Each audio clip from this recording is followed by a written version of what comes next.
Hello, BC. As you might know, I've got a totally manual turntable where when the record's done, you've got to go and pick the tone arm off the record or you wear out your stylus. Now, I looked at a lot of the little add-on pieces that could lift the tone arms for you at the end of play, but they tend to be really expensive, like the Audio-Technica ones, almost $200, and there were a few other ones like my friend and seriously expensive, and there was the Q-Up, which I thought was not badly priced, but looked very plasticky. So I ordered this thing from China. It's I think made by Douk Audio. It's supposed to be a clone of the Audio-Technica one. Price wasn't bad, and it arrived in less than a week. So let's do the opening. See what we got. Hopefully I'm not slicing through something. I don't think so.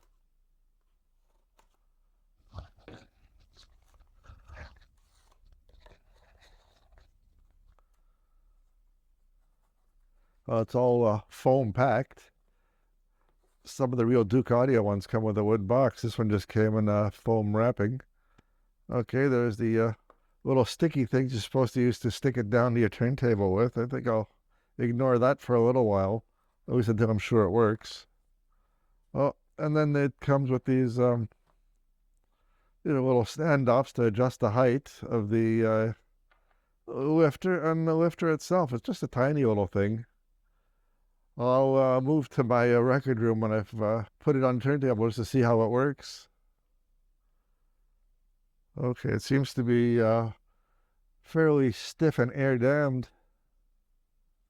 Okay, you can even adjust the height on the metal plate if you don't want to use one of the bases. Now, as far as I understand, just push it down and oh yeah, it just locks. And when you give it a little push, up it comes very slowly, which I think I might actually prefer to some of the ones I saw on YouTube of people using that and flipped the tone arm up and almost threw it off the record. Well, I'll be back once I've mounted it to show you how it works. I'm just going to do a quickie update on that tone arm lifter. I've tried to put it on my project turntable. It will work, but it's extremely fiddly to get it to set up. The platter and the tone arm have almost no space between them. So it's very difficult to get it positioned so it's not touching the platter or the record. But I did get it to work once, so so it is doable. It's just going to take a pile of fiddling. When I actually get it working properly, I'll post a second little short video showing how it works.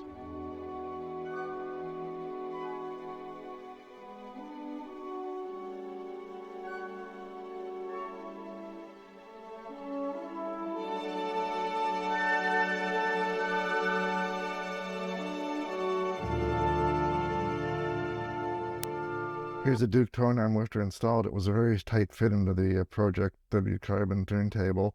I didn't need to use any of the risers that came with it.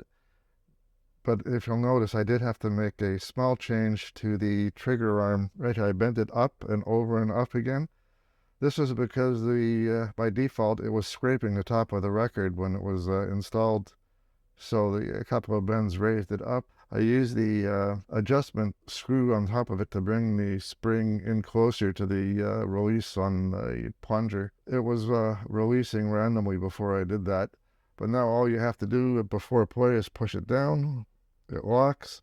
And after that, when the tone arm hits, it rises. I mean, just a little touch, and it's on its way up very slowly. It's a very slow and gentle rise.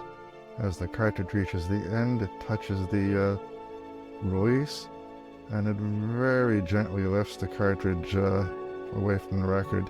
And since I've made the minor adjustments to it, the Douk Audio tone arm lifter has been 100% successful. It hasn't failed yet. That's been general overuse of that Douk tone arm lifter. It seems to be very well made. It was very fiddly to install. The gooey pads they give you to put under it are fairly thick. They're like bubble gum. And once you got it adjusted and try to put the pad under it, it totally messes up the height adjustments. So you have to redo it after you stuck it down. The good side is it is like bubble gum. You can just peel it off and stick it down again. It seems to be movable.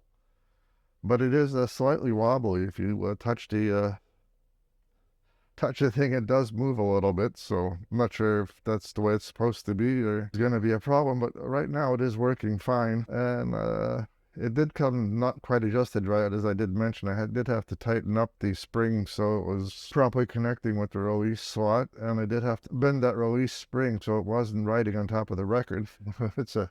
That was a bit of a surprise. It took me about half an hour of constant fiddling to get it positioned just right so it works every time, but now that it's down, it seems to be working flawlessly. I guess I'm getting quite happy with it. It was about 1/3 the cost of one of the name brand ones, and doesn't look quite as plasticky as some of the other ones. It sort of fits right in and disappears into the turntable. So long, bye-bye, and see you around on that tube thing.